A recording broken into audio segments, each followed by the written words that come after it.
பட்டி ஜாயின் பண்ணுறத பற்றி நம்ம இப்போ பார்க்கலாம்.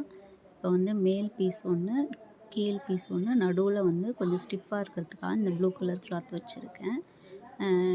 இதோட அட்டாச் பண்ணோம்னா கொஞ்சம் பட்டி வந்து நம்மளுக்கு வந்து ஸ்டிஃபாக இருக்கும். அதாவது சுருண்டுட்டு மேலே ஏறி போகாது.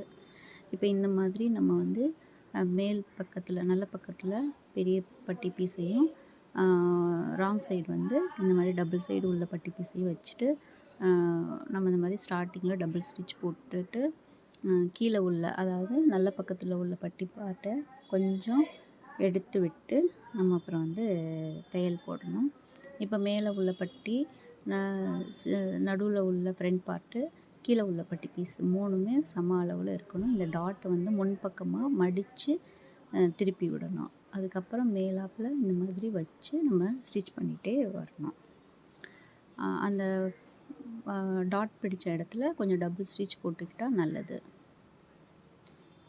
அகைன் நம்ம மறுபடியும் வந்து நல்லா 3 பீஸையுமே சமமாக வச்சுட்டு, எவ்வளோக்கு நம்ம தையல் விட்டோமோ 1/2 இன்ச் தையல் விட்டால் அதே 1/2 இன்ச் அளவு மட்டும் நம்ம தையல் போட்டே வரணும். இப்போ நம்ம எண்டில் தையல் போட்டு முடிச்சிட்டோம். லாஸ்ட் வரைக்கும் தையல் போட்டாச்சு. இப்போ அது அப்படியே கொஞ்சம் இந்த மாதிரி சிசர் கட் கொடுத்தோம்னா நல்லா நம்மளுக்கு திரும்பிக்கும். திரும்பிட்டு இப்போ வந்து படிமான தையல் நம்ம போட போகிறோம்.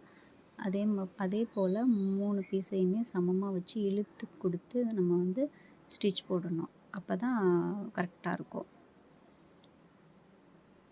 3 பீஸ்லேயுமே தையல் போடணும். மேல் பீஸில் வந்து தையல் விழுகாமல் பட்டி பாட்டில் மட்டும் நம்ம தையல் போட்டு வரணும். அந்த மாதிரி தையல் போடும்போது நம்மளுக்கு வந்து பட்டி வந்து சுருங்காமல் கரெக்டாக இருக்கும். இப்போ ஒரு ஸ்டிச் போட்டாச்சு. இப்போ அடுத்து டபுள் ஸ்டிச் போட்டோம்னா பார்க்குறதுக்கு ஃபினிஷிங்காகவும் நல்லாவும் இருக்கும். இப்போ 2வதும் நம்ம வந்து டபுள் தையல் போட்டோம். இப்போ வந்து பட்டி ஈஸியாக ஜாயின் பண்ணியாச்சு. எந்த பிசுறுமே நம்மளுக்கு வந்து இல்லை.